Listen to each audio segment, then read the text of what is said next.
बिस्मिल्लाहिर्रहमानिर्रहीम। अस्सलाम वालेकुम जनाब। होपफुली आप सब लोग खैरियत से हैं।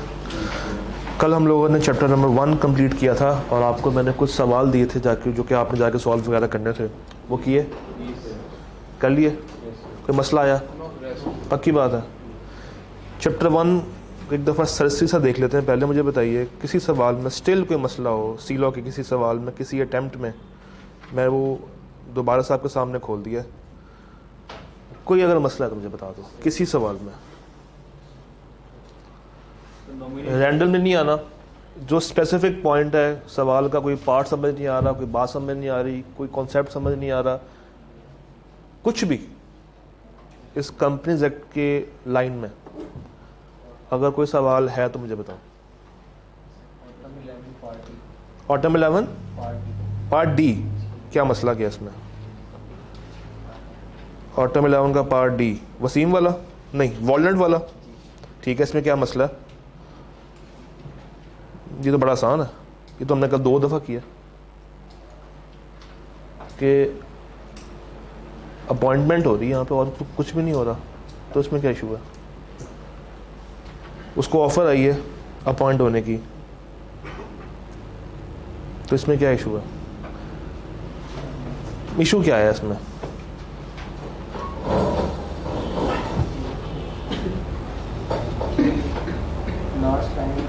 क्या?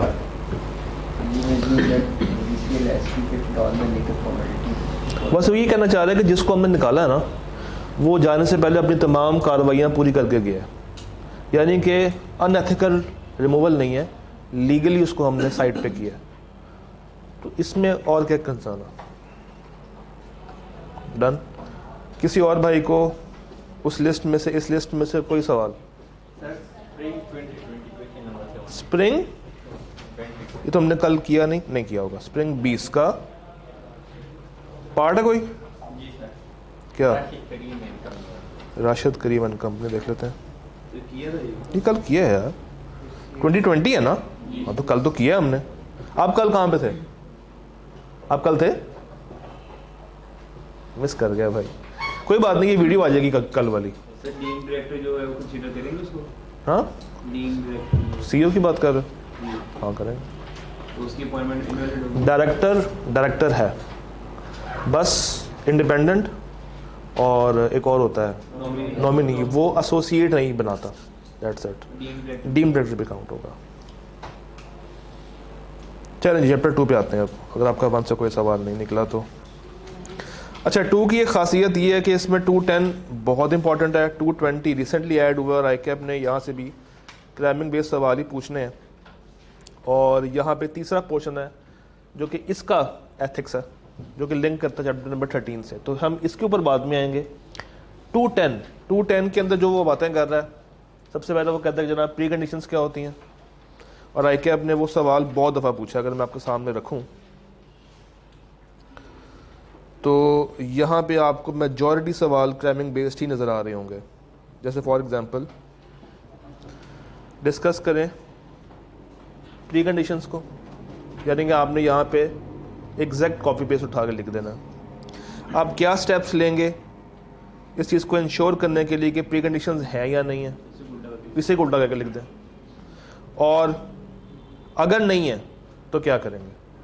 तो देखिए 10 नंबर के लिए उसने ऊपर सिनेरियो ज़रूर पूछा है कि स्ट्रॉबेरी लिमिटेड इनकॉर्पोरेट हुई है 1 मार्च 21 को, डायरेक्टर्स ने अभी पहला ऑडिटर अपॉइंट करना है, रिक्वेस्ट कर रहे हैं, प्रपोजल्स आ रही हैं, ये हो रहा है वो हो रहा है। सवाल ऊपर से तो सिर्फ उसने कहानी लिखी है, असल बात उसने नीचे टैप से टेस्ट की है कि बताएं प्री कंडीशंस क्या होती हैं, कैसे कंफर्म करेंगे, और अगर नहीं है तो क्या करना चाहिए।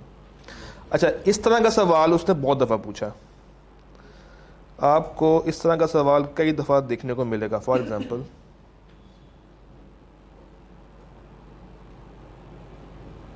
ये देखें,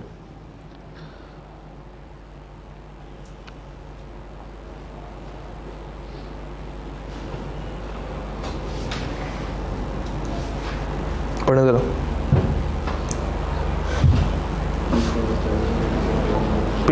नहीं है प्री कंडीशंस, क्या करेंगे? अच्छा, उसके बाद 7 देखें, सेम है। अच्छा, आगे आ जाए, 11 देखें, सेम होगा। 13 देख लें, वही बात कर रहा है बार बार। तो ICAP ने इस तरह के सवाल को बहुत दफ़ा टेस्ट किया है। प्री कंडीशंस उसको एक अच्छा एरिया लगता है। 3 नंबर से लेके मेरा ख्याल से 7-8 नंबर तक वो आपसे दोबारा भी टेस्ट कर सकता है।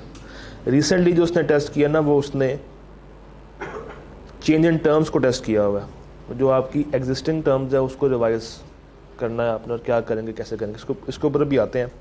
मगर जो पहला कॉन्सेप्ट है किताब का, प्री कंडीशंस, वो उसकी टेस्टिंग आपको यहाँ पे साफ साफ नज़र आ रही है कि उसने स्ट्रेट फॉरवर्ड ही की हुई है।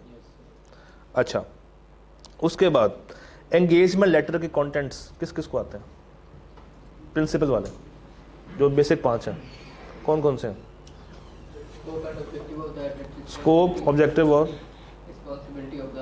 उसकी जिम्मेदारियां, हमारी जिम्मेदारियां, और 5वां पॉइंट और कंटेंट ऑफ रिपोर्ट। अच्छा, ये तो आता है ना 5। एडिशनल क्या आते हैं?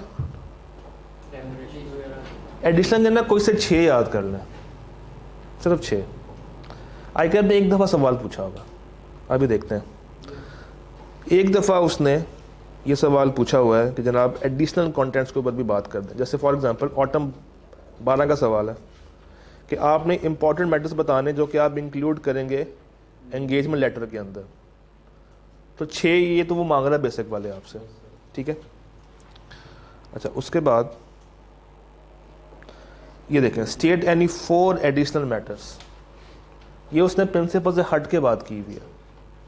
स्प्रिंग 15 का सवाल है, यहाँ पे उसने 4 मांगे हुए हैं, बट आपको कम से कम 6 तो याद कर लेने चाहिए on a very safer side. और 6 बहुत आसान वाले याद कर लें, इसमें आपको मिल जाएंगी, दिखाएं ज़रा, इसमें बहुत आसान बातें भी हैं, और आपको चले बता ही देता हूँ जो आसान है याद करने के लिए।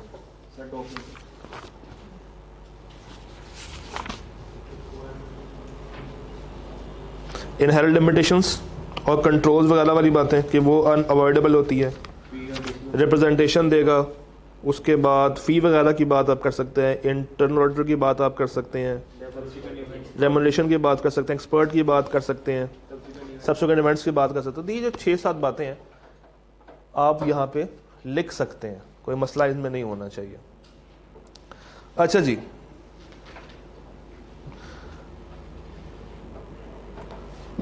ये सवाल जो स्प्रिंग 19 वाला है ना, इसको नोट कर लें ज़रा, ये आपने घर से करना है।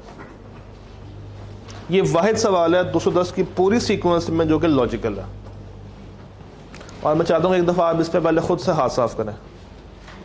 स्प्रिंग 19 का 6A है,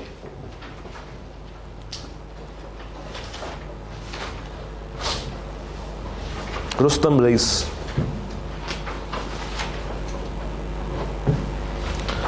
तो ये आपने खुद करना है।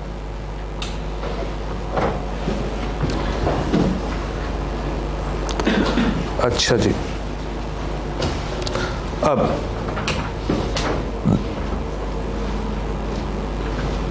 List any 4 situations that may require revision in the terms of engagement letter. कौन सी 4 बातें हैं जो कि आपको लेटर रिवाइज करने पे मजबूर कर देती हैं? बताएं। सिग्निफिकेंट चेंज आ जाए ओनरशिप में, और सीनियर मैनेजमेंट चेंज हो जाए, फ्रेमवर्क चेंज हो जाए, साइज ऑफ एंटिटी चेंज हो जाए। किताब में 7-8 बातें लिस्ट के अंदर दी हुई हैं, तो यहाँ से भी एक हमें क्राइमिंग बेस्ड सवाल नज़र आ गया। तो ये चीज़ें हैं जो कि एंगेजमेंट लेटर को रिवाइज करने पे फोकस कर रही हैं।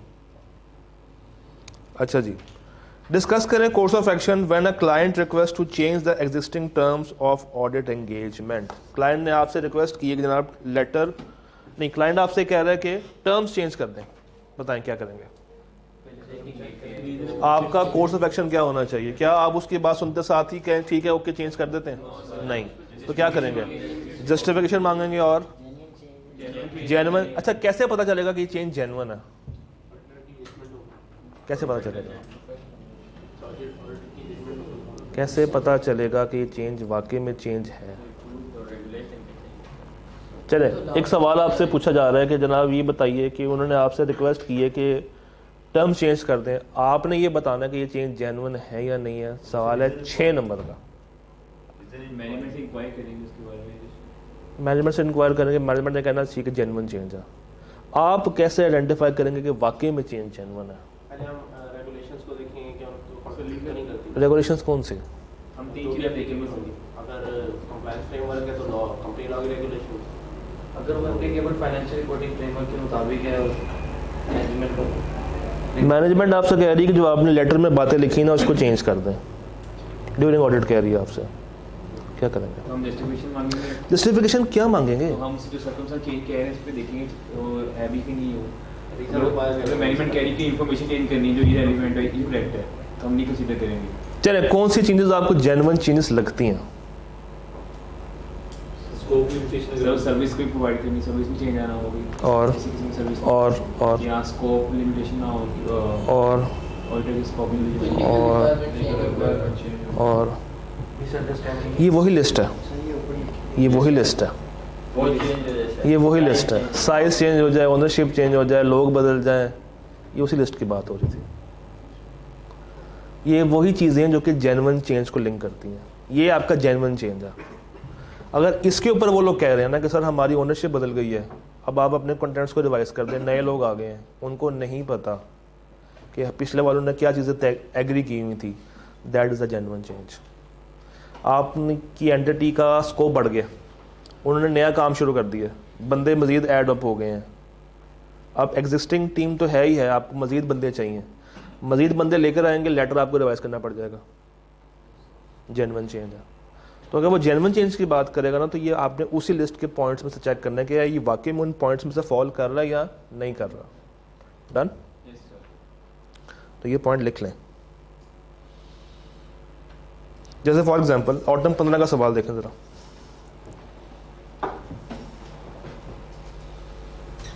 सवाल पढ़ें, क्वेश्चन नंबर 9, ऑटम 15।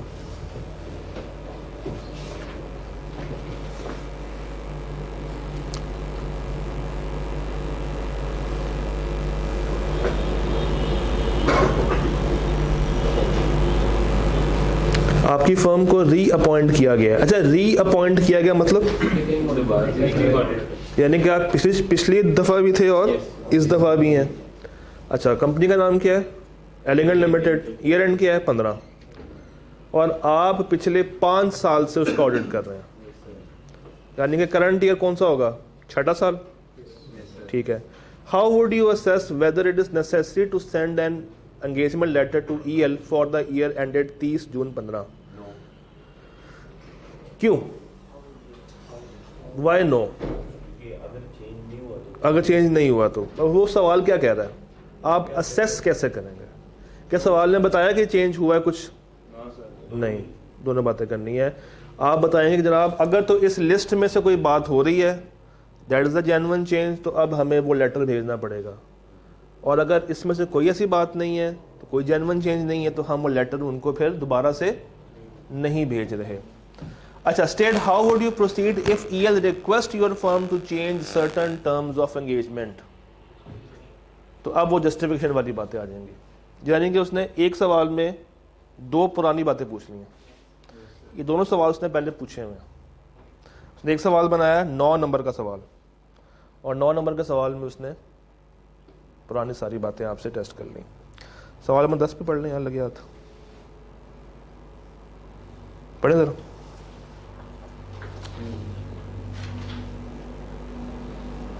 वो आपसे कह रहे हैं 3 लाइनों में मुझे बताएं मसला कहाँ पे है।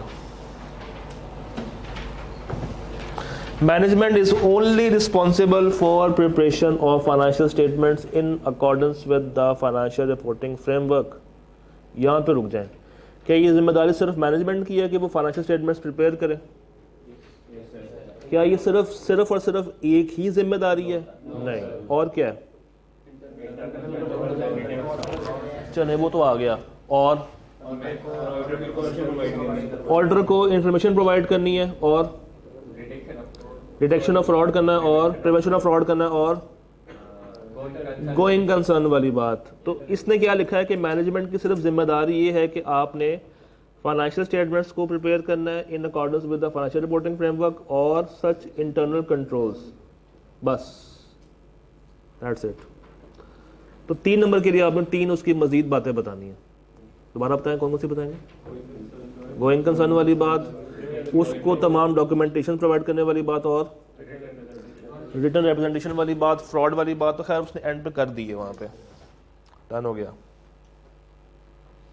चैप्टर आसान है, इसके सवाल भी आसान है। इसको देख लें, स्प्रिंग 12 को देखें ज़रा। सवाल कुछ लग रहा है जाना पहचाना? क्या कह रहा है?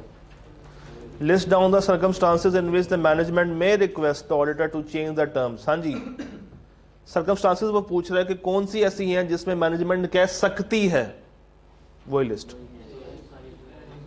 What factors should be considered by the auditor before accepting a change, justification वाली बात। और अगर आप अनएबल टू एग्री हैं फिर क्या करेंगे? विड्रॉ कर लेंगे इफ प्रैक्टिकेबल एंड पॉसिबल।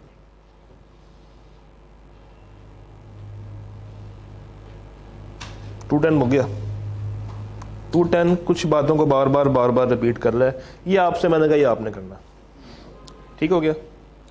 220 से अभी तक उसने सवाल ही एक पूछा, 220 से उसने सवाल ही अभी तक एक पूछा कि जनाब 5 बातें बता दें जो कि आप कंसिडर करेंगे as a quality control partner जब आप परफॉर्मेंस को इवेल्युएट कर रहे होंगे ऑफ अ लिस्टेड कंपनी। एक आइडिया कह लें या एक अजम्पशन कह लें, 220 से इस दफ़ा सवाल एक्सपेक्टेड है, और लाजमी बात है ये उसने ये वाला पूछ लिया ना, इसके अलावा पूछेगा। तो 220 को अच्छा सा क्रैम करके जाइएगा। देखा जरा 220, इसके कुछ इंपॉर्टेंट एरियाज बता देता हूँ आपको जो कि आ सकते हैं।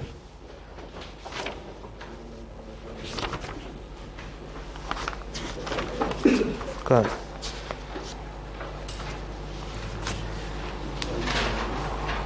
मॉनिटरिंग वाली बात कर सकता है, डिफरेंस ऑफ ओपिनियन वाली बात कर सकता है,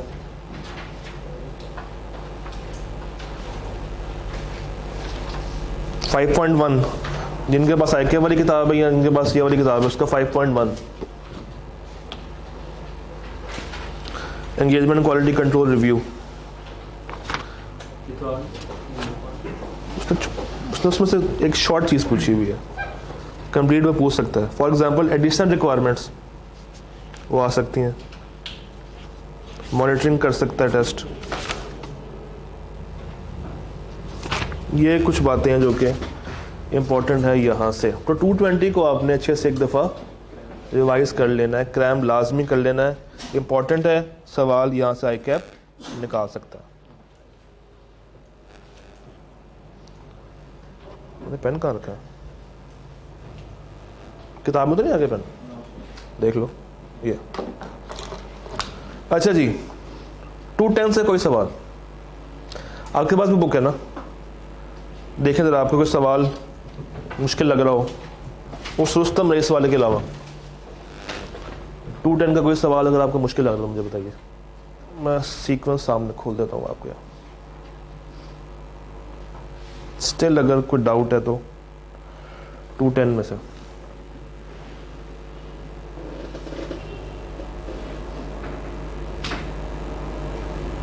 एक दफ़ा सारे सवाल पढ़ लें, रिक्वायरमेंट्स पढ़ लें, और अगर फंसे हो तो मुझे बताइए।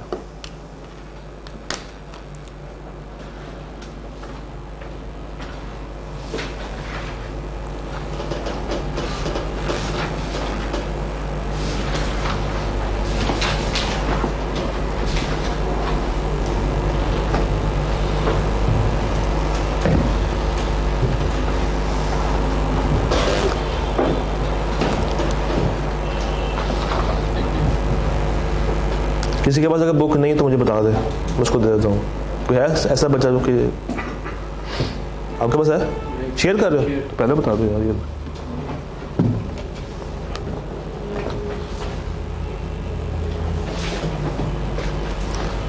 हाँ जी, 210 कोई सवाल जो कि परेशानी क्रिएट कर रहा हो कोई रिक्वायरमेंट, कोई लफ्ज़ जो कि तंग कर रहा हो, बता दें, अभी बता दें।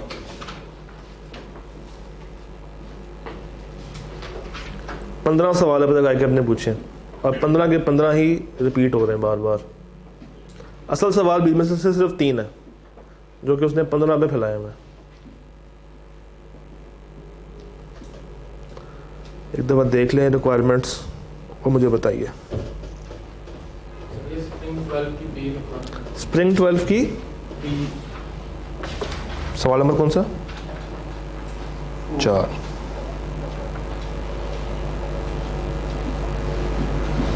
इसमें क्या मसला है? What factors should be considered by the auditor before accepting a change? हमने बात की तो है अभी कि चेंज को एक्सेप्ट करने से पहले उसमें क्या चीज़ें कंसिडर करनी है कि वो जेन्युइन चेंज है या नहीं। वो लिस्ट रहेगी सर। और सोल्यूशन में होता ये पुराना लिखा हुआ सोल्यूशन, स्टैंडर्ड बाद में रिवाइज हुआ था।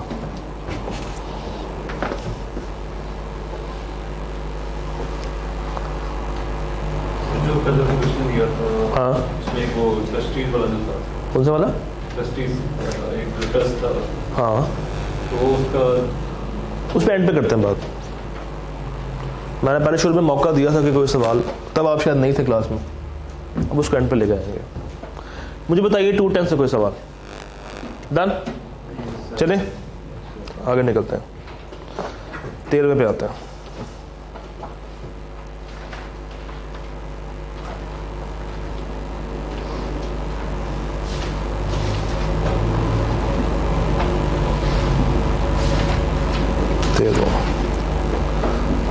Important area, must come area in ICAP.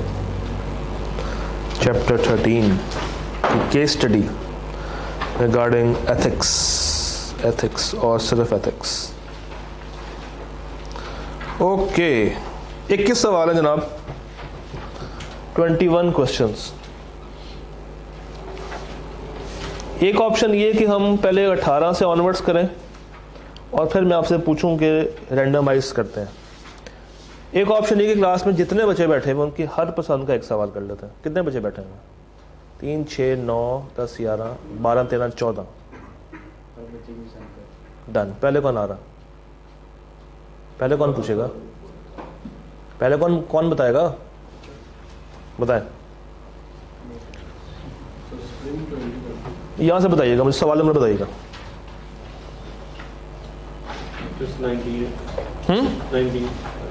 19? हाँ जी, 19 खोल लेते हैं।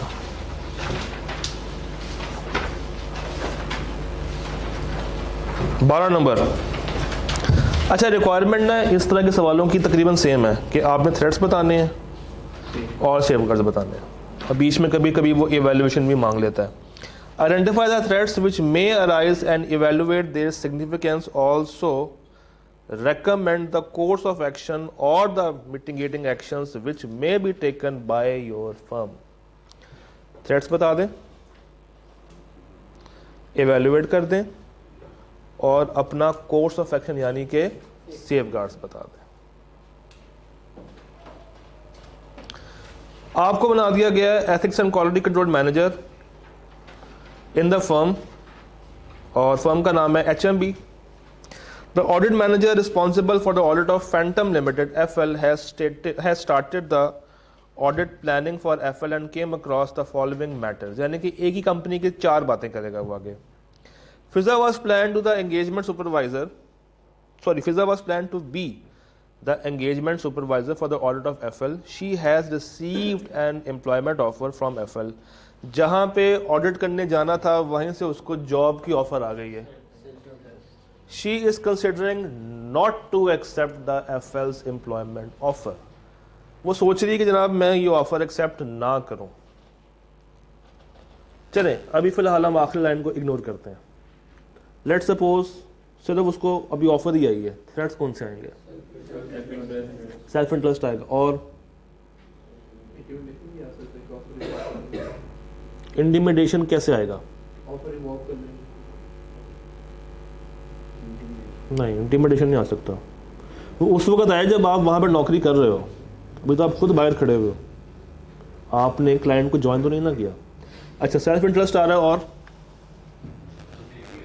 और सेल्फ रिव्यू आ रहा है, फैमिलियरिटी आ रहा है, एडवोकेसी आ रहा है, कोई और है क्या? इंटिमिडेशन हो गया था, वो भी नहीं आ रहा, सेल्फ इंटरेस्ट आ रहा है। अच्छा, आगे वो कहती है कि she is considering not to accept the employment offer, वो सोच रही है कि ये ऑफर एक्सेप्ट ना की जाए। उसका सोचना क्या थ्रेट को इवेल्युएट करते टाइम कुछ कम ज़्यादा कर रहा है? कम कर रहा है, क्योंकि उसकी अपनी ख्वाहिश ये है कि वो एफएल के पास ना जाए और जहाँ पे है, जिस फर्म में है, वहीं पे काम करती रहे। Although self interest threat exist करता है, इवैल्यूएशन के टाइम पे आप ये बताएंगे कि जनाब चूंकि वो कंसिडर कर रही है नॉट टू एक्सेप्ट, तो सिग्निफिकेंस थोड़ा सा लोअर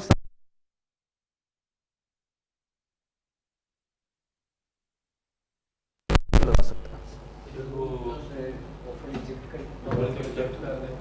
हम फर्म वाले उसको कहें कि जनाब हमारी असेसमेंट के मुताबिक आपको जो ऑफ़र आई है ना, आप उसको ख़त्म कर दें।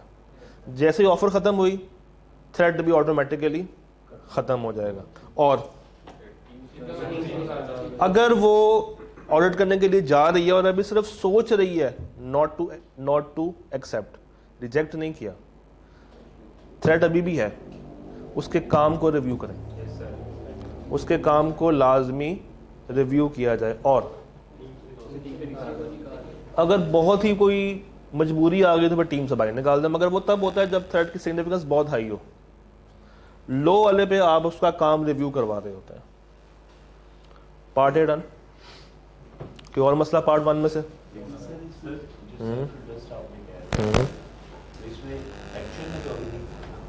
है तो सही ना।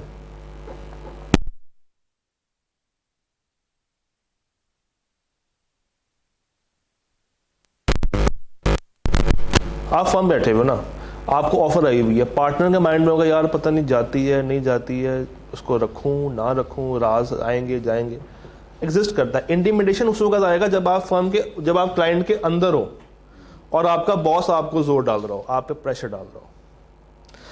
FL is the main sponsor of the ongoing cricket event. Being the main sponsor, FL has received some entry passes of VIP inclusion of the final match. It has offered 3 such passes to the audit team members. हाँ जी, FL जो है वो sponsor है एक event की, चले PSL कर लेते हैं, PSL 8 की वो मेन स्पॉन्सर है। और चूँकि वो मेन स्पॉन्सर है तो वो आपको VIP इंक्लोजर्स के पासेस दे रहे हैं। 3 पास हैं और 3 टीम मेंबर्स को मिलेंगे। थ्रेट है? yes, कौन सा? कैसे पास लेने के लिए क्या किया जाएगा? क्या करेंगे पास लेने के लिए? फेवर कर देंगे। अच्छा, और कहेंगे एक मैच की खातिर आप कह रहे हैं कि अपना ईमान बेच देंगे। शाबाश। अच्छा, और इंटिमिडेशन। अच्छा, और आप पे जोर डाला जा सकता है कि जनाब आप ये वाला काम करोगे तो फिर हम आपको पासेस देंगे। अच्छा, और फेमिलियरिटी नहीं। और हाँ, सेल्फ इंटरेस्ट है, इंटिमिडेशन है, और बताइए एडवोकेसी है। अच्छा, फेमिलियरिटी है। तो इसका मतलब है कि यहाँ पे हमें 2 मिले हैं, इंटिमिडेशन और इंटिमिडेशन हो सकता है, आप पे प्रेशर पुट किया जा सकता है कि हमारा ये वाला काम करोगे तो फिर हम आपको जाने देंगे या हम आपको लेके जाएंगे। अच्छा, ये बताइए कि ये जो पासेस हैं क्या ये स्पेसिफिक बंदों को मिल रहे हैं या सब में से किसी को भी मिल सकते हैं? किसी को भी दिए जा सकते हैं। अच्छा, नॉर्मली किसको मिलेंगे? टॉप वालों को मिलेंगे। एक पार्टनर होगा, 2 मैनेजर हो सकते हैं, या पार्टनर के साथ फैमिली भी जा सकती है। तो इसका मतलब ये है कि जो नीचे वाला स्टाफ है उस पे थ्रेट है, उस पे थ्रेट होगा। कैसे? उनके अंडर काम कर रहे हैं। उनके अंडर काम कर रहे हैं। पार्टनर उनको इंटीमिडेट कर सकता है कि भाई तो ये वाला काम करके दो, या मैनेजर सुपरवाइजर उनको कह सकता है कि भाई ये वाला काम ऐसे करो। बच्चे कहेंगे सर ऐसे क्यों, कहेंगे नहीं ऐसे ही करना। क्यों? उनको ऊपर से रिवॉर्ड मिल रहा है। रिवॉर्ड क्या मिल रहा है उनको? VIP के पासेस मिल रहे हैं। अच्छा ये बताइए, अगर ये पास मार्केट में सेल हो रहे हो तो क्या थ्रेट सिग्निफिकेंस कम होती है या नहीं होती है? कम हो जाएगी। अगर तो ये मार्केट में अवेलेबल हो, या अगर इनकी वर्थ इतनी हाई ना हो, क्योंकि वो कह रहे हैं VIP इंक्लोजर है। ये जो वर्ड VIP है ना, ये आपको मजबूर कर रहा है ये अज्यूम करने के ऊपर कि भाई इसकी वर्थ ज़्यादा है, तो इसका मतलब है कि सिग्निफिकेंस हायर साइड पे जा रही है। अगर मैं यहाँ से VIP निकाल दूँ ना और खाली वर्ड लिखा हो एंक्लोजर का, इसका मतलब है कि कोई सा भी एंक्लोजर हो सकता है, कोई ख़ास नहीं है, तो फिर वो रिवॉर्ड कम है, अमाउंट कम है, सिग्निफिकेंस भी कम होनी शुरू हो जाती है, क्योंकि वो सिग्निफिकेंस क्वालिटी के ऊपर भी होती है और क्वांटिटी के ऊपर भी होती है। पहले पॉइंट 4 कर लेते हैं। FL has offered your firm that the fee for taxation services for this year may be based on a percentage of tax saved। हाँ जी, इंटिमिडेशन और सेल्फ इंटरेस्ट थ्रेट। सेफगार्ड बताएं। और छोड़ दें? तो साथ ही छोड़ दें? नहीं, छोड़ना क्यों यार? टैक्सेशन सर्विसेज भी आप दे रहे हो, ऑडिट सर्विसेज भी आप दे रहे हो, बंदे बदल लो यार। टैक्स वालों की टीम और कर दो, ऑडिट वालों की टीम अलग कर दो। सेल्फ रिव्यू भी हो सकता है कि आप अपना ही किया हुआ काम दोबारा से देख रहे होगे वहीं पे खड़े हुए, और इंडिपेंडेंट को बुला के आप उसके काम को रिव्यू करवा सकते हो, और डन हो गया, डिस्कस किया जा सकता है। सेफगार्ड्स वही तो जो टोटका वाले हैं ना, वही आपने यहाँ पे भी लिख देना। Your firm is under renovation process and about to procure 2 central ACs through tendering process. Your firm has received 2 quotations. Your firm has received quotations from various vendors including FL. The total expenditure for purchase and installation of the 2 ACs are expected to be around 50 million. क्या सिर्फ उन्हीं से मांगा गया? सबसे मांगा गया, मगर उसके अंदर आपका क्लाइंट भी आपको कोटेशन दे रहा है। आपकी फर्म ने 2 ACs लगवाने हैं, आपकी फर्म ने 2 ACs लगवाने हैं, जिसके लिए उन्होंने मार्केट में टेंडर दिया कि भाई हमें रेट कोट करें। जो सस्ता रेट कोट करेगा हम उसको ऑर्डर दे देंगे। जिन्होंने रेट कोट किया है उसके अंदर आपका अपना ही क्लाइंट मौजूद है, जिसने आपको जो रेट कोट किया वो 50 मिलियन है। अब पहले तो ये देखें कि क्या बाकियों ने भी 50 मिलियन के इर्द गिर्द वाला रेट कोट किया? अगर तो बाकियों ने ज़्यादा किया और इसने कम किया हो, फिर क्या होगा? फिर इसका मतलब है कि वो आपको फेवर दे रहे हैं और इन रिटर्न आपसे फेवर डिमांड भी करेंगे। और अगर तो इनका रेट और बाकियों का रेट तकरीबन एक ही है, फिर कोई थ्रेट नहीं होगा, मगर ये हो सकता है कि वो आपको कुछ एक्स्ट्रा सर्विसेज के ज़ुमरे में जाके कंफ्यूज कर दें। एसीज की अमाउंट सेम रखेंगे, हो सकता है कि वो आपसे कहेंगे जनाब आप हमसे इंस्टॉलमेंट्स पे ले लें, किस्तों में ले लें, कैश ना दें, बाद में दे दें, हम आपकी मेंटेनेंस फ्री कर देते हैं, हम आपकी वारंटी बढ़ा देते हैं। तो अगर तो इस तरह की चीज़ें वो करनी शुरू कर दें, साथ अमाउंट सेम रख के वैल्यूज़ को चेंज कर दें, यहाँ भी थ्रेट आ सकता है। कौन सा आएगा? सेल्फ इंटरेस्ट आएगा। और इंटिमिडेशन थ्रेट नहीं आ सकता। हाँ, तो सेल्फ इंटरेस्ट ही ज़्यादातर यहाँ पे हमें नज़र आ रहा है, वही उछल के सामने आ रहा है। अच्छा, अगर मैं आपसे कहूँ कि सब कुछ सेम है, कोई उन्होंने वैल्यूज़ भी चेंज नहीं की, कोई उन्होंने सेल सर्विसेज भी चेंज नहीं की, तकरीबन मार्केट वाला ही रेट है, मार्केट वाली ही सर्विस, तो फिर क्या होगा? फिर क्या होगा?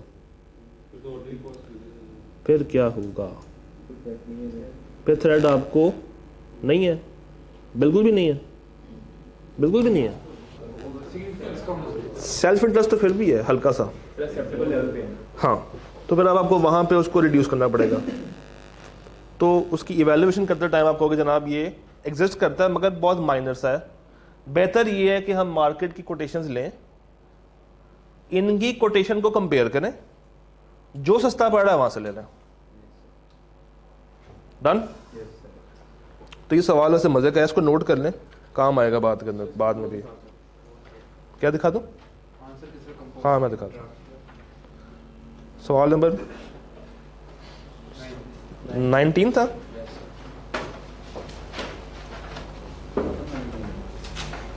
सवाल देखें जी, पहले जरा कमेंट्स पढ़ लेते हैं। Examinees did not evaluate the significance of the threats. Examiner का पहला रोना कि उन्होंने सिग्निफिकेंस के ऊपर बात ही नहीं की। दूसरा, examinees did not identify the need to ensure formal communication of refusal to the audit manager and that there would be no threat if above was ensured, जो हमने भी बात की है, वो बच्चों ने वहाँ पे नहीं की। examinees ने नेगोशिएशन वाली बात नहीं की फी के अंदर, और वो जो बिजनेस में एंटर हो रही है फर्म, एसी वाला काम जो हो रहा है वहाँ पे, वो रिलेशनशिप क्या है, क्या वो आउटसाइड द नॉर्मल कोर्स है नहीं है, वो वाली बात भी आप यहाँ पे लिख सकते थे। सोल्यूशन को एक दफ़ा देख लेते हैं, पढ़ लें, आपके सामने मौजूद है। किस तरह का?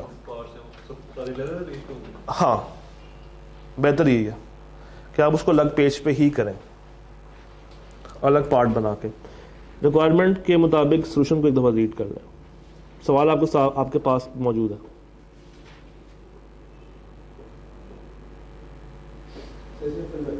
हाँ, उसने यहाँ पे रखा हुआ है। एक बात नोट कर लें, थ्रेट्स के अंदर ना आपकी सोच और आपके दोस्त की सोच चेंज हो सकती है। थ्रेट्स को आइडेंटिफाई करना इतना मुश्किल नहीं है, आइडेंटिफाई करके प्रूफ करना आर्ट है। आपने अगर बता दिया ना कि yes there exist a familiarity threat, तो लॉजिकली प्रूव भी करेंगे हाउ, आपने किस तरीके से वो थ्रेट बनाया है, तो वो चीज़ ज़्यादा मैटर करती है। इसको मैं रीड कर लो।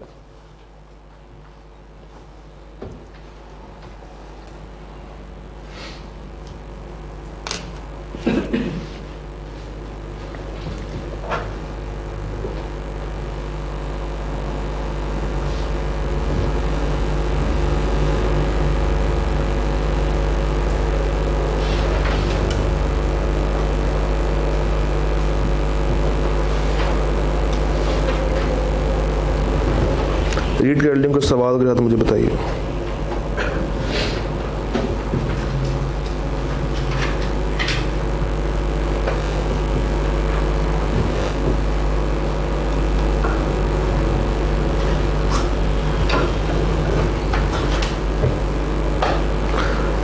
कल का टारगेट है आपका 11-12 का, वो आसान है।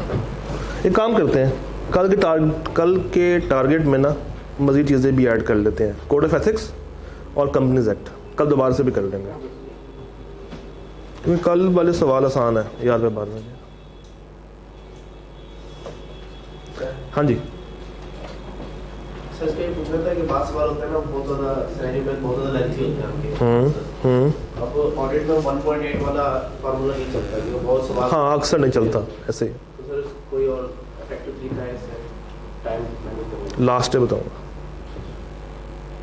सारी बातें करनी है भी रास्ता आहिस्ता। इसमें सर काफ़ी खिचड़ी भी चाहिए हुई है, काफ़ी चीज़ें लिखी हुई हैं। सजेस्टेड है, इसमें उसकी कोशिश ये होती है कि वो आपको हर एंगल कवर करके देते हैं। बच्चा कहीं से भी आ सकता है, हो सकता है एक बच्चे ने फैमिलियरिटी लिखा है, एक ने नहीं लिखा, एक ने सेल्फ इंटरेस्ट लिखा है, एक ने नहीं लिखा। तो सॉल्यूशंस हमेशा सजेस्टेड है ICAP की तरफ से। जो चीज़ इंपॉर्टेंट होती है ना वो ये है, कमेंट्स ये होते हैं राइट फ्रॉम द चेकर, कि बच्चे क्या गलती करके आए। सॉल्यूशन तो बाद में आता है, ठंडे AC वाले कमरे में बैठते हैं, कॉपी पेस्ट करते हैं, दे देते हैं। तो सॉल्यूशन को पढ़ें ज़रूर। सॉल्यूशन आपको हेल्प करता है आंसर की ड्राफ्टिंग के अंदर, कि आप किस तरह की वर्डिंग्स के साथ खेल सकते हैं। कमेंट्स आपको ये चीज़ बता रहे होते हैं कि बच्चे नॉर्मली क्या गलती कर रहे हैं और आपने किन गलतियों को अवॉइड करना है। ठीक है, कंटीजेंट। अच्छा, मज़े की बात यह है कि पहले ये चीज़ चैप्टर नंबर 2 में होती थी, टेंडरिंग, अब नहीं है। टेक्निकली वो उसने चैप्टर नंबर 13 का सवाल नहीं है, वो 2 का सवाल था। किसके पास पुरानी बुक है? 8वां एडिशन, 8वां एडिशन, ये कौन सा है? दिखाओ, चैप्टर 2 में जाना जरा इसके, मैं लगा देता हूँ।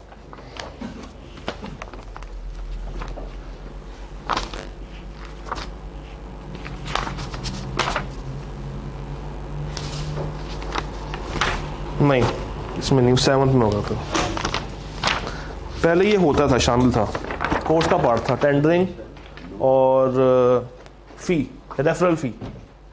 अब नहीं है। टेक्निकली वो सवाल वो उस वाले एरिया का था, ये वाला। कोई और सवाल? यहाँ चले आगे निकलते हैं। इतना ऊपर जाना पड़ेगा फिर से। हाँ जी, हमने कौन सा किया अभी? आगे चले।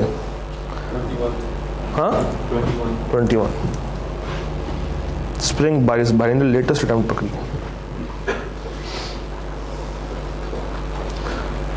तेरह नंबर मजे का सवाल है, टैक्स हेवन, वही वाला है ना? हाँ, सवाल पढ़े, सवाल पढ़े, सवाल पढ़े, सवाल पढ़े।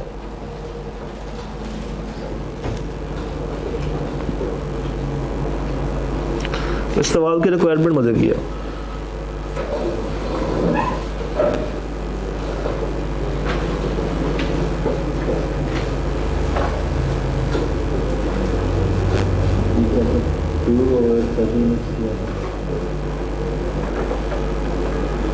रिक्वायरमेंट में आपसे कह रहा है identify the threats to the fundamental principle. Fundamental principles कौन से होते हैं? 5 कौन से होते हैं? Integrity, objectivity, confidentiality, professional competence and due care और प्रोफेशनल बिहेवियर। सवाल आपसे ये कह रहा है कि आपने आइडेंटिफाई करने हैं threats to the fundamental principles, यानी कि वो ये कहना चाह रहा है कि इन 5 प्रिंसिपल्स में से कौन सा प्रिंसिपल ऐसा जो कि कॉम्प्रोमाइज हो रहा है और क्यों हो रहा है, किस वजह से हो रहा है। उसके बाद आपने ब्रीफली डिस्कस करना है how your firm would evaluate these threats, और फिर आपने सेफगार्ड्स बताने हैं। अच्छा, सवाल क्या? Your firm has been approached by a recently formed IT company DTL for appointment as its statutory auditors. DTL is mainly owned by 3 foreign companies जो कि तमाम registered हैं abroad in tax haven countries, और आपके पास कोई experience नहीं है IT company के ऑडिट करने का। मुझे बताइए, क्या इस पे कई सेल्फ इंटरेस्टेड आपको नजर आ रहा है? फैमिलियरिटी शो हो रही है? एडवोकेसी आ रही है? और सेल्फ रिव्यू आ रहा है? और इंटिमिडेशन आ रही है? तो फिर थ्रेड निकालें कैसे? फंडामेंटल प्रिंसिपल्स, लास्ट लाइन देखें। आपकी फर्म के पास कोई एक्सपीरियंस नहीं है किसी आईटी कंपनी की ऑडिट करने का, प्रोफेशनल कॉम्पिटेंस आपके दाव पे लग रही है, तो थ्रेट आपकी प्रोफेशनल कॉम्पिटेंस के ऊपर आ गया। और कोई थ्रेट जो कि उन 5 को हिट कर रहा हो, आपकी ऑब्जेक्टिविटी हिट हो रही है, प्रोफेशनल बिहेवियर भी हिट हो सकता है अगर आप उनको बताएं ना, इवन उसके साथ साथ इंटेग्रिटी भी हिट होती है, आप उनको बता ही नहीं रहे हैं। आप अगर उनको नहीं बता रहे कि जनाब हमारे पास कोई एक्सपीरियंस नहीं है, इसका मतलब है कि आपका जो मेन काम है आप उसे हट रहे हैं। और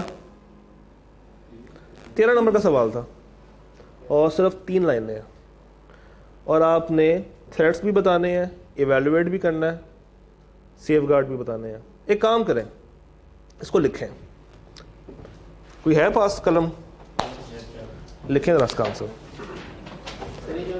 लिखें लिखें लिखें। हाँ, स्टेप्स मांगे हैं, तो इससे मिलता जुलता टेक्स्ट चैप्टर नंबर 3 के स्टार्ट में लिखा है, बिल्कुल है, लिख तो लो पहले।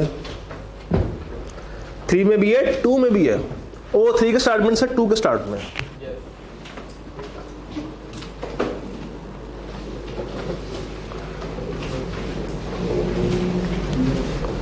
आपको दिखाता हूँ कहाँ पे लिखा हुआ। ज़रा पहले इसका आंसर ड्राफ्ट करें, एक सेकेंड। 13 नंबर है, 13 नंबर के लिए लिखना है आपने।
तो चैप्टर 2 से लाता है डायग्राम से वैसे ही है,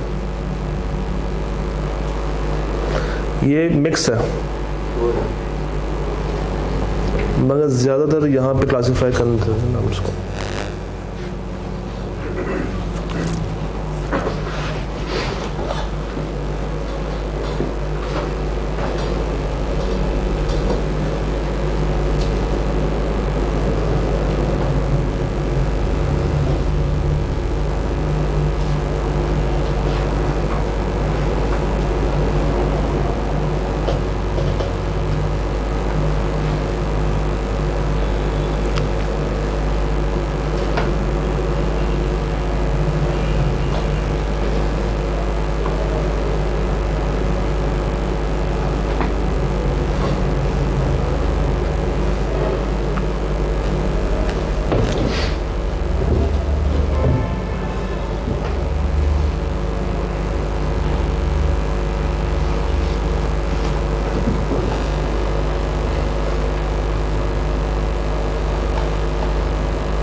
तेरह नंबर के लिए अगर आपको लिखने का टाइम दिया जाए तो कितना होना चाहिए?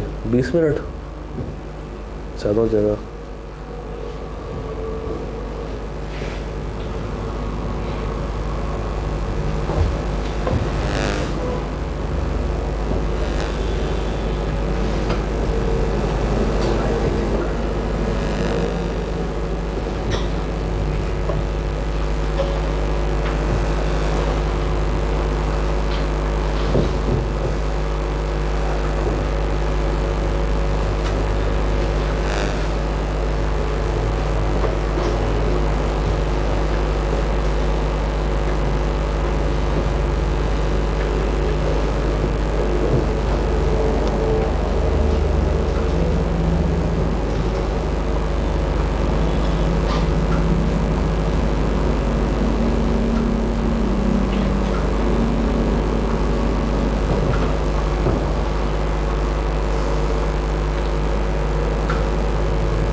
जब थक जाए तो मुझे बता दीजिएगा लिखते लिखते।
क्यों नहीं गए?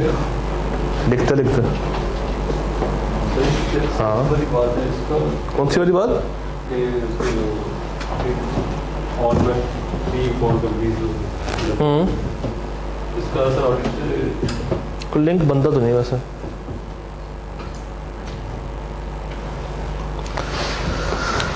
अच्छा एक काम करें, लिख लिया, अपना कॉपी आगे आगे ट्रांसफर कर दो जरा। जिस रो में 3 बच्चे हैं ना वो आपस में शिफ्ट कर लें। आप तीनों आपस में कर लो, तीनों आपस में कर लो, आप 2 कर लो, आप तीनों कर लो। आपने भी कंधा आपने दे दिया? किसको दिया? आपका कहाँ पे है? आपका किधर है? आपका किधर है? आपका किधर है? आपका किधर है? बांट लिया? अब आए जरा।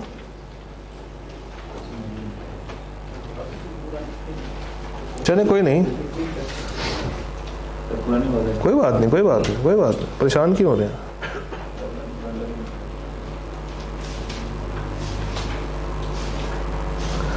हमने सिर्फ एक कॉन्सेप्ट टेस्ट करना है यहाँ पे असल में।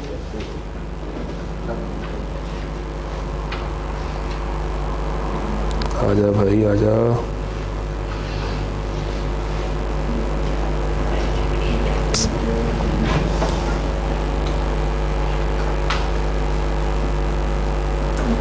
ये रहा।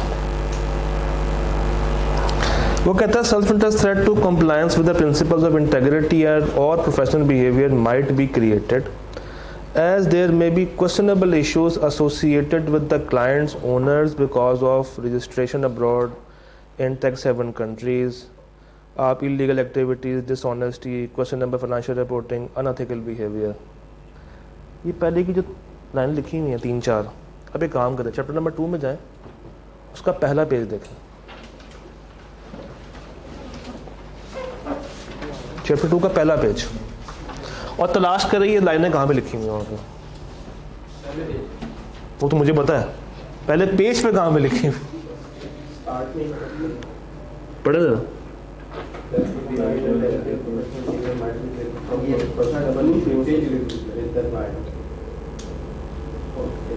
मिला?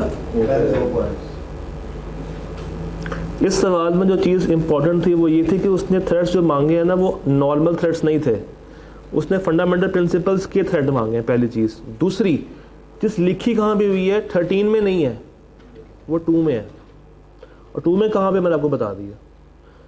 अब वो कहता है कि सेल्फ इंटरेस्ट थ्रेड तो है, इंटेग्रिटी और प्रोफेशनल बिहेवियर आपकी कॉम्प्रोमाइज़ हो रही, क्यों? क्योंकि आपके पास कॉम्पिटेंसी थी ही नहीं और आप वो असाइनमेंट एक्सेप्ट करने जा रहे हैं। इसका मतलब ये है कि आप अपने क्लाइंट के साथ गलत कर रहे हैं। अच्छा, फिर इवेलुएट कैसे करेंगे? आपको नॉलेज चाहिए, क्लाइंट की अंडरस्टैंडिंग चाहिए, ओनर्स कौन है, मैनेजमेंट कौन है, TCWG में कौन आते हैं, एक्टिविटीज़ क्या कर रहे हैं, कमिटमेंट्स क्या हो रही हैं, इश्यूज़ क्या हो रहे हैं, ये बातें भी लिखी हुई हैं, लिखी हुई हैं।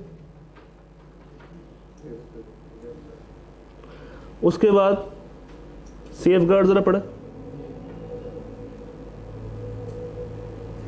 अंडरस्टैंडिंग, कॉम्प्लेक्सिटी, रिक्वायरमेंट, ये भी लिखा हुआ है। तो टेक्निकली आईकैब ने ये पूरा पेज आपसे टेस्ट किया 13 नंबर के सवाल में। इसका मतलब फिर आईकैब कहता है कि जनाब रट्टा मार के ना है,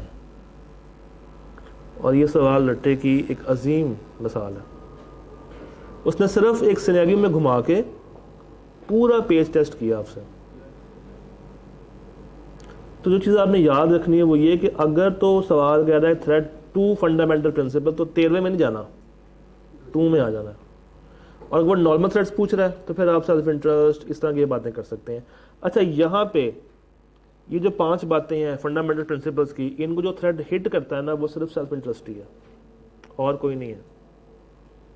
यानी कि उन 5 फंडामेंटल्स को जो थ्रेड हिट कर सकता है वो कौन सा है? सिर्फ सेल्फ इंटरेस्ट। अब ये देखें, self interest threat, self interest threat,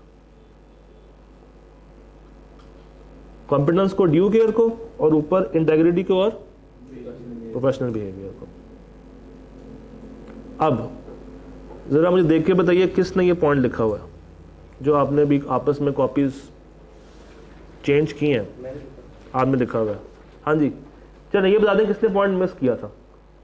integrity वाला मिस किया था। अच्छा, और कॉन्फिडेंस लिखी थी, इंटेग्रिटी वाला इंटीग्रिटी नहीं लिखी थी। अच्छा, सेल्फ इंटरेस्ट को मिस किया था, बाकी का सेल्फ इंटरेस्ट को मिस नहीं करना, अब याद रखना।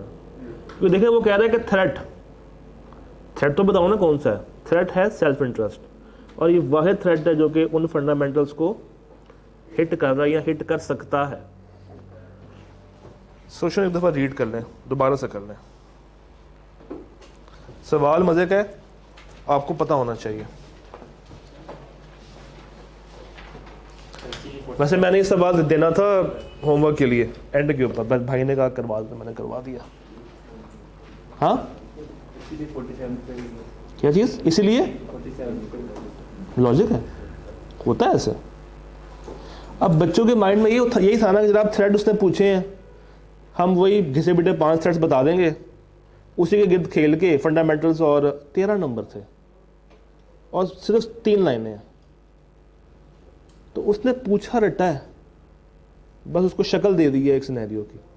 पेपर में ये नहीं ख्याल आ रहा था कि लिखेंगे, पेपर में आपको ख्याल आना भी नहीं था, क्योंकि आपकी ऐसी प्रैक्टिस थी ही नहीं। आप हमेशा 13वें चैप्टर के थी थ्रेड्स को घुमाते रहे हैं। इसका वो किधर है? इसका वो गायब है? हाय हाय, कमेंट्स गायब है इसमें।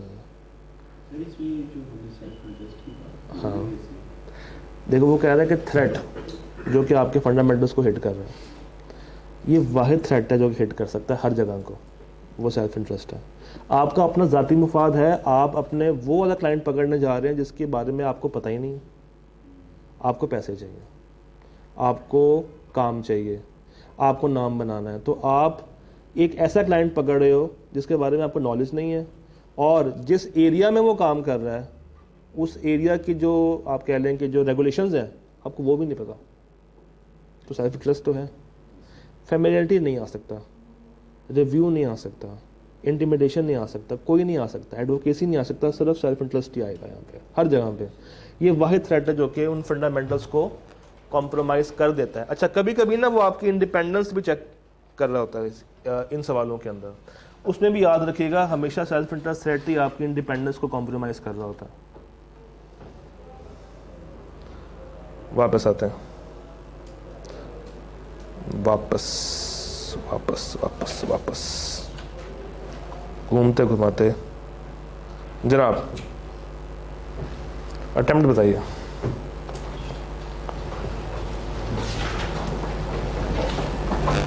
हाँ जी, ऑटम,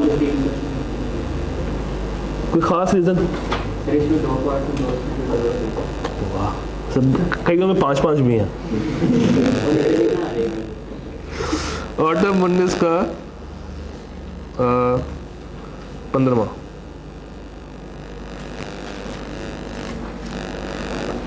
शयान भाई,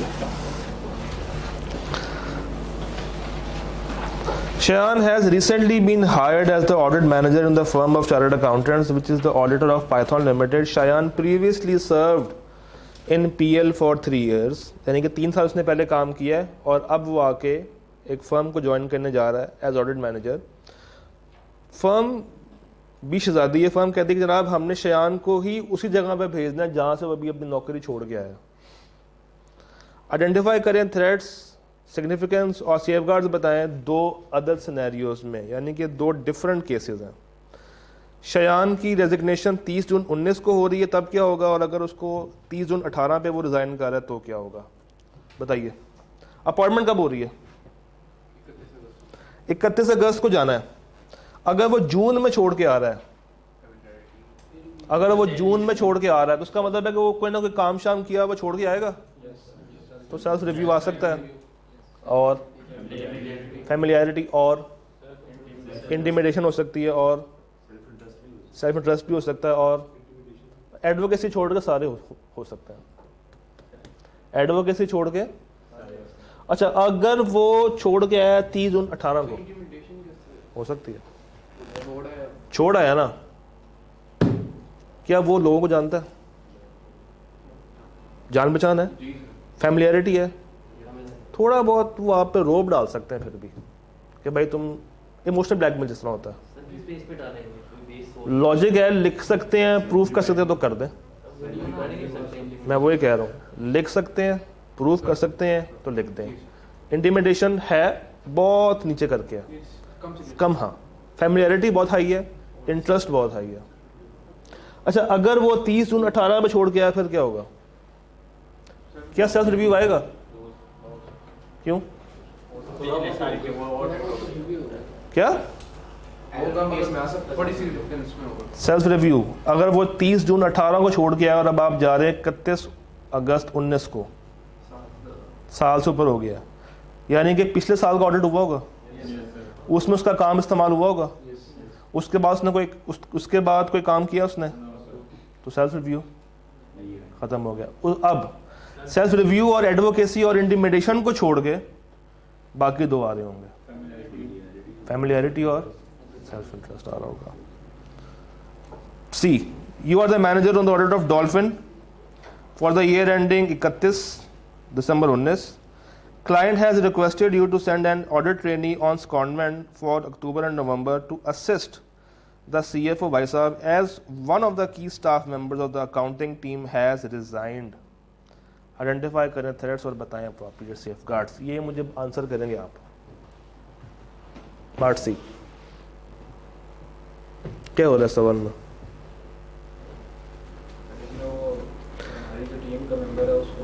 उसको बुलाया जा रहा है, उसको कहते हैं कि आए और आके सीएफओ की हेल्प करें। सीएफओ की क्या ना, हाँ, सीएफओ की हेल्प करें। क्यों? क्योंकि उसकी टीम के कोई की मेंबर्स छोड़ के चले गए हैं। अच्छा, असिस्ट करने को कह रहा है, किस तरह की असिस्टेंस है? ये लिखा हुआ? नहीं लिखा हुआ। कहाँ लिखा हुआ? इसका मतलब है कि वो असिस्ट करते टाइम कोई ना कोई काम करेगा और हाँ, सेल्फ रिव्यू आ सकता है, एडवोकेसी आ सकती है, एडवोकेसी आ सकती है। अगर तो आप बतौर स्टाफ मेंबर कोई ऐसी चीज़ करके आ गए जिसमें बाद में आपको ही पलटना मुश्किल हो रहा है, तो एडवोकेसी आ सकता है। इंटिमिडेशन भी आ सकती है, सेल्फ इंटरेस्ट भी आ सकता है, फैमिलियरिटी चूँकि अब हो चुकी है, मगर 2 महीने इतनी ज़्यादा जान पहचान हो गई होगी, अक्टूबर नवंबर, हो सकता है थोड़ा सा कम हो सकता है। 2 महीने है ना, कम कर लें, वो तो एक रात में भी हो जाती है। अच्छा, इसका मतलब ये है कि थ्रेट सारे के सारे तकरीबन मौजूद हैं। अप्रोप्रिएट सेफगार्ड क्या है? बंदे को भेजे ही ना, या अगर भेज दिया तो उसको टीम में ना करें, और अगर शामिल करना पड़ रहा है तो उसका काम रिव्यू करवा लें। दो हो गए?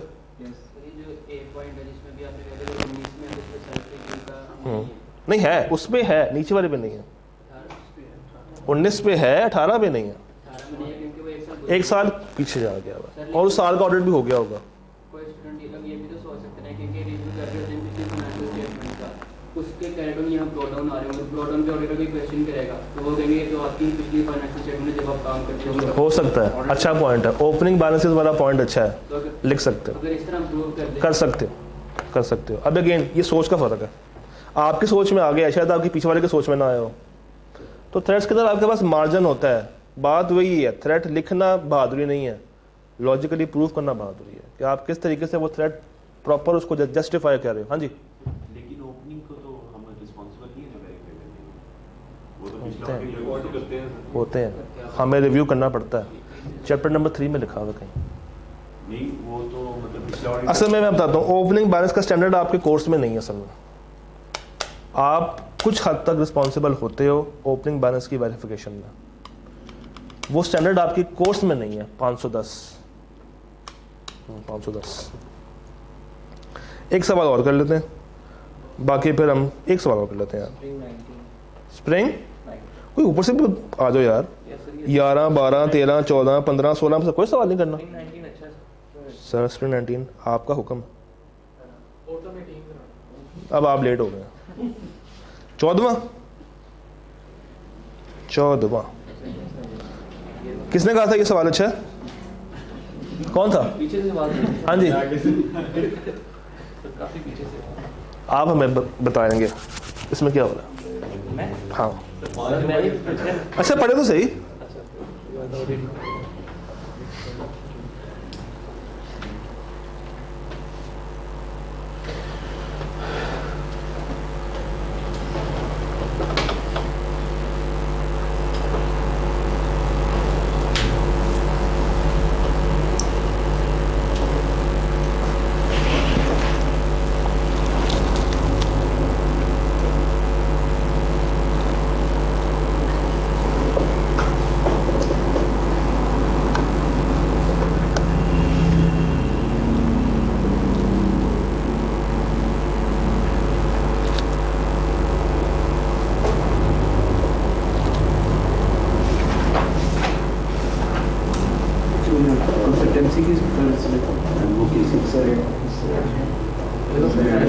जूनियर इतना कोई तबाही किस्म का था ना कि उसने तो CFO वाला काम कर दिया। उसने वैल्यूएबल सजेशंस दिए। एक कैफ का बच्चा रिसेंटली आया हो फर्म में, CFO लेवल पे जाके वो एक वैल्यूएबल सजेशंस दे रहा है रिगार्डिंग अ ट्रेडिंग बिजनेस, जो कि कंपनी ने कहा कि हम लॉन्च भी करेंगे। As he had worked as an intern in a large business house involved in similar business, वो पहले कहीं एक लार्ज बिजनेस हाउस में काम करता रहा, उसका कैफ पास नहीं हो रहा होगा तो उसने वहाँ नौकरी कर ली होगी तब तक। CFO also informed that the audit junior has offered to arrange a warehouse. उसने कहा भाई वेयरहाउस भी मेरे से लें, रेंट भी मुनासिब लूंगा। और क्यों दे रहा है? क्योंकि उसका भाई जो है वो रियल स्टेट में काम करता है और जनाब वो उससे लेके आपको दे देगा, और वो भी वहाँ पे पार्ट टाइम पे काम कर रहा है। चलें, इंटरेस्ट आपको नजर आ रहा है, फैमिलियरिटी है, एडवोकेसी है, रिव्यू है, रिव्यू नहीं है, इंटिमिडेशन है, तो 3 सेट्स आप लोगों ने मुझे बता दिया और सेफगार्ड बताने हैं तो सेफगार्ड भी बता दें। जूनियर को फारिग कर दें। हाँ, कहाँ लिखा हुआ? During the finalisation meeting with the client of the CFO। हाँ, तो जब ऑडिट खत्म हो रहा है तब की बात हो रही है। उसके काम को रिव्यू करवा दो ना भाई, उसका रिव्यू करवा दो। ये डिपेंड करता है कि सवाल की रिक्वायरमेंट क्या कह रही है। अगर तो वो कह रहा है ईच ऑफ द थ्रेड तो फिर अलग अलग बताएं, और अगर ईच का वर्ड यूज़ नहीं कर रहे तो फिर आप तीनों को कंबाइन करके भी बता सकते हैं। वो रिक्वायरमेंट पे डिपेंड करता है। तो ये 5 नंबर के लिए मुश्किल सवाल तो नहीं था। किसने कहा था ये मुश्किल है? सेफगार्ड्स आएंगे भाई साहब, उसको शामिल ना करो। अगर कर लिया उसका काम रिव्यू कर लो, नहीं कर सकते तो फिर उसको फारिग कर दो। हाँ हाँ, यहाँ भी उसको फर्म से निकालना बनता है, क्योंकि ICAP की गाइडलाइंस ये कहती हैं कि आप आर्टिकल्स के दौरान ऐसा कोई काम नहीं कर सकते। आप किसी भी बिजनेस में, किसी भी काम में, किसी भी सर्विस को ज्वाइन नहीं कर सकते जब तक आप आर्टिकल्स में हो। और जो ये काम कर रहा है, अगर तो ये ICAP का ट्रेनी है तो फिर तो उसके खिलाफ केस होना चाहिए। तो जब सीनियर लेवल आप छोटे मोटे कंसल्टेंसी वगैरह भी दे सकते हो? ICAP भी ऐसे आइडियाज दे रहा है बच्चों को, नाम ना ले। कंसल्टेंसी भी नहीं दे सकते आप वो नहीं काम कर सकते जो कि आपकी फर्म काम कर रही है। हाँ, पढ़ा सकते हैं, मगर वो भी बाद में, रात के टाइम पे जब आपकी फर्म आपको फारिग करती है तब। अगला करना है हुक्म, बताएं बताएं बताएं बताएं बताएं बताएं। बहुत टाइम पड़ा हुआ, अभी 35 मिनट बने हुए हैं। क्वेश्चन 6, भाई ने कहा 6, स्प्रिंग 15। बस ये करके फिर भाई की भी ख्वाहिश पूरी करते हैं। ओए हो, 3 अदर पार्ट्स, मजा आएगा। पहले पार्ट बी करते हैं, छोटा सा। It has been discovered that the father of the trainee posted on the Chirag limited has a financial interest in CL। क्या ये सवाल ऊपर से कैरी फॉरवर्ड हो रहा है? नहीं, अलग अलग है। पार्ट बी कह रहा है कि कंपनी है CL, और बाद में ये पता चला है कि जो वहाँ पे एक ट्रेनी काम कर रहा है उसका फादर वहाँ पे फाइनेंशियल इंटरेस्ट रखता है। सेल्फ इंटरेस्ट आ गया, बाप को बाप मानने से इनकार कर दें? नहीं, उसके पास जो शेयर्स वगैरह हैं उसको डिस्पोज ऑफ कर दें जिससे वो थ्रेड ख़त्म हो जाए। अगर तो डिस्पोज ऑफ नहीं पॉसिबल और वो रिश्ता भी ख़त्म नहीं कर सकते तो फिर उस पर्सन को निकाल दें। अगर निकालना मुश्किल है तो काम को रिव्यू करवा लें, वो भी मुश्किल है तो एक जूनियर की खातिर पूरी की पूरी फर्म विड्रॉ कर लें। Ahmed has recently joined a firm intends to depute him on the audit of Masoom private limited. Join करने से पहले Ahmed had been providing accounting and taxation services to the same company in the capacity of a consultant. Self review है, self interest है, even intimidation भी होगा। Intimidation भी हो सकता है क्योंकि वो पहले वहाँ पे काम करता रहा है, फैमिलियरिटी भी है, एडवोकेसी छोड़ के बाकी हैं। हो सकता है अगर तो उसने कोई ऐसी सर्विस प्रोवाइड कर दी है जो कि अब वो मुकर नहीं सकता, तो आ सकता है। See, Hoshar Limited, an audit client of your firm, has recently advertised certain vacancies in its accounting department. The said positions have been applied by a number of individuals, including 2 staff members, जो कि HL पे ही posted हैं। हाँ जी, self interest है और intimidation भी हो सकता है। यस, हो सकता है। गए मैंने अप्लाई किया हुआ। जनाब हमारे लिए करके दो, नहीं तो तुम फारिग हो सकता है। एडवोकेसी भी आ सकता है। एडवोकेसी नहीं आ सकता। कैसे लाओगे बताओ? वो क्लाइंट को प्रमोट करे उसके सामने, हम के सामने, उससे क्या होगा? एक्सेप्टेंस की स्टेज पे। नहीं, वो तो ऑलरेडी क्लाइंट है, एक्सेप्टेंस की स्टेज तो है ही नहीं। होशियार limited an audit client, already client, posted भी है, काम भी शुरू हो गया हुआ। डन। हाँ, अगला क्वेश्चन नंबर 16। ये लड़का बहुत ऊपर से आ गया भाई, मूड में है। किसने कहा था ये? पढ़े। यू आर अ पार्टनर भाई।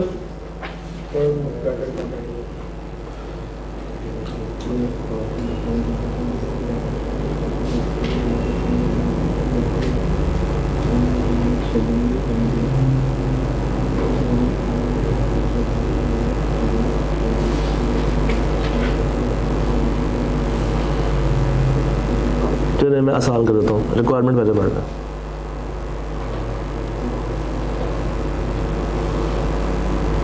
क्या पूछ रहा? एक सेकंड, ये सवाल फंडामेंटल प्रिंसिपल्स क्या है या कंसेप्चुअल फ्रेमवर्क का? कौन सा वाला पूछ रहा? क्या पूछ रहा?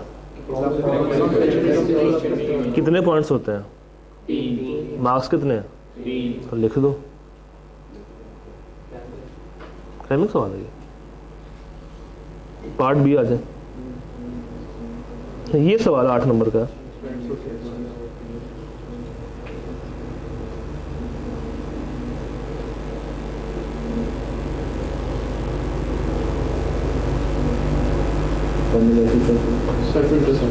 सेल्फ इंटरेस्ट है और फैमिलियरिटी भी है और इंटिमिडेशन नहीं, और बताए रिव्यू तो नहीं है। सेल्फ इंटरेस्ट है, फैमिलियरिटी है और एडवोकेसी भी नहीं, इंटिमिडेशन भी नहीं लगे है। 50% डिस्काउंट मेंबरशिप दे रहे हैं। अच्छा, तो वो हमें कर ही सकते हैं। क्या कर सकते हैं? तो आपका सेल्फ इंटरेस्ट साथ हो गया। इंटिमिडेशन ये कि आप उस पर फिजिकल प्रेशर डाल रहे हो या उसको साइकोलॉजिकल उसमें रख रहे हो कि भाई मेरे लिए तुम्हें ये काम करना पड़ेगा, मैं तुम्हें गोली मार दूंगा। इंटिमिडेशन वो चीज़ है। हाँ जी, आंसर करें इसका। अच्छा, और फैमिलियरिटी आ सकता है और उसने वैल्यूएट करना है। चले आपकी ज़िंदगी आसान कर देता है।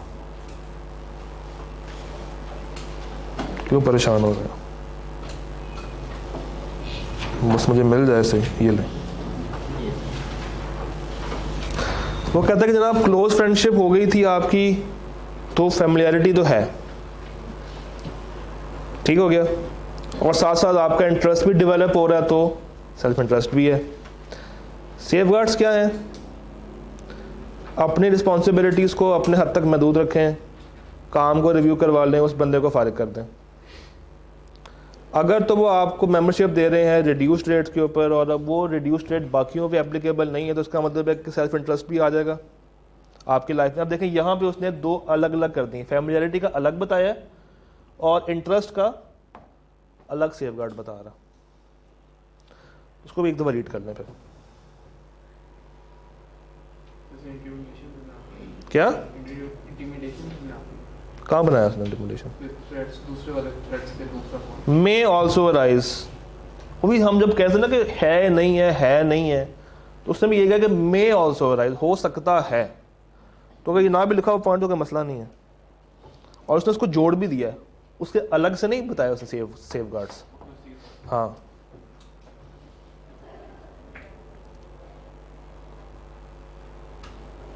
थ्रेड के सेपरेट बताने चाहिए अगर सवाल में ईच का वर्ड यूज हो रहा है तो, अगर सवाल में ईच का वर्ड यूज हो रहा है तो जैसे एग्जामिनिंग पॉइंट में लिखा identify but not did not evaluate it, evaluate तो उसने ना लिखा, इसने खुद भी नहीं की हुई है। कमेंट क्यों कहा उसने? भाई क्या सर इनके तकरीबन सारे सवाल हैं। कभी कभी ना वो ये इवैल्यूएशन अज्यूम भी कर लेता है कि हमने अगर नहीं भी लिखी ना तो बच्चा इवैल्यूएट करके आए। बेहतर है कि हल्का सा टच दे दिया करें। सर लिख दे कि हाँ, हल्का सा टच उसको कर दें कि भाई हमारी तरफ से इसकी सिग्निफिकेंस इतनी है, और आगे इसकी फीडबैक शुरू कर दें। एक डेढ़ लाइन में लिख दें। इसने सवाल में भी नहीं कहा था ना, सवाल में नहीं कहा। तो वाकई ये फिर उसका बनता नहीं है क्लेम करना। यहाँ पे लिखा हुआ है evaluate the threats। लिखा हुआ है? और अल्लाह के बंदे पहले देख तो लो, मुझे आपने कहना नहीं है लिखा हुआ है evaluate the threats.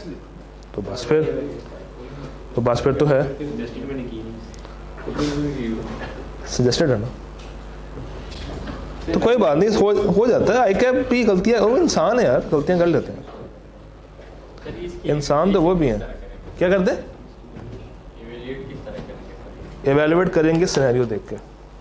For example आप एक जगह को ऑडिट करने के लिए गए हैं, आपका दोस्त वहाँ पे काम कर रहा है, आपका दोस्त वहाँ पे हेड क्लर्क है, दोस्त है, थ्रेट कौन सा आएगा?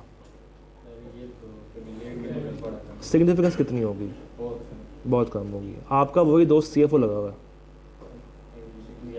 ज़्यादा होगी।